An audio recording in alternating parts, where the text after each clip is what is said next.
আমি দিন ভিখারি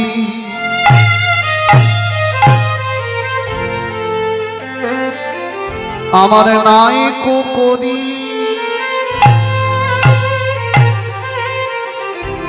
আমার একটি পয়সা দাও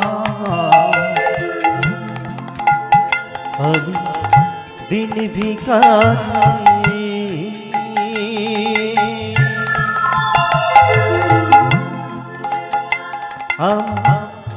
নাই কো করি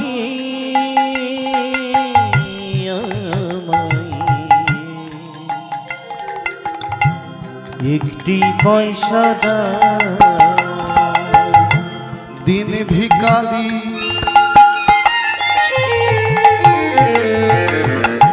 নাই কো করি আমার একটি পয়সা দাও আমি দিন ভিখারি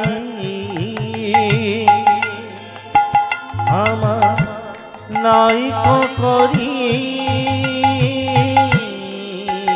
আমায় একটি পয়সা দাও। এবার দেখুন মা, যে রাস্তা দিয়ে যাচ্ছে তার দিকে হাত জোড়ো করে বলছে, আর সবাই কি বলছে জানেন? যে ব্রাহ্মণ মানুষ, পুজো করে খেতে পারিস না, ভিক্ষা করে খাস, লজ্জা করে না, অর্থ তো দিচ্ছে না, উল্টে ছোট বড় কথা বলছে। বলছে যাজন ক্রিয়া করতে পারিস না, তাদের না ঠিক হেবি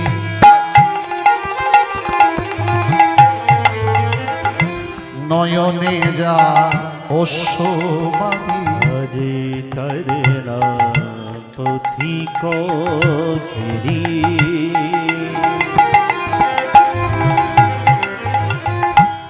নয়নে যায় অশ্রুবাণী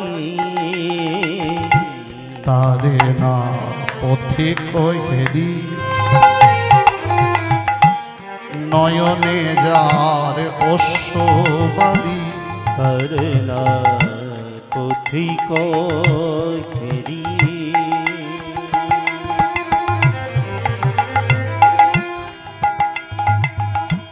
নয়নে যায় অশ্রুবাণী আজ কেহ নাহি ফিরায়ে তাকায় আমি দিন ভিখারি নাই কো করি আমার একটি পয়সা দাও আমি দিন ভিখারি নাই কো করি আমায় একটি পয়সা দাও। আমার দিন ভিখারি নাই কো করি আমায় একটি পয়সা দাও। আমায় একটি পয়সা দাও। আমায় একটি পয়সা একটি পয়সা একটি পয়সা দাও। এই ব্রাহ্মণ ভিক্ষা করছে, কেউ দিচ্ছে না? দিচ্ছে না। কি বললাম? দিচ্ছে? দিচ্ছে না। সুমন্ত সারথী দূর থেকে সব দেখছে, গালে হাত দিয়ে ভাবছে আমি তো এত রত্ন নিয়ে যাচ্ছি, আমি যদি একটা হিরে ওই ব্রাহ্মণের হাতে দিই ওনার দুঃখ দূর হবে, আর একটা দিলে আমার কোনো ক্ষতি হবে না। একটা রত্ন হাতে করে নিয়ে মুঠো করে ধরে ব্রাহ্মণের কাছে গেছে, করজোরে বলছে সুমন্ত সারথী যে হে ব্রাহ্মণ, আপনি ব্রাহ্মণ মানুষ হয়ে ভিক্ষা করছেন কেন? জানেন না ব্রাহ্মণ ভিক্ষা করে না, ব্রাহ্মণের কাজ যাজন ক্রিয়া, আর আপনি যাজন ক্রিয়া না করে ভিক্ষা করছেন। আপনার নাম কি? বলে আমার নাম সুমতি ব্রাহ্মণ। আপনার নাম সুমতি, কেন হলো এমন কুমতি? তখন ব্রাহ্মণ বলছে করজোরে যে ভিক্ষা আমি তো করি না, আমি পুজোই করি, কিন্তু আজকে ভিক্ষা করতে বাধ্য হলাম। কেন জানো? কেন?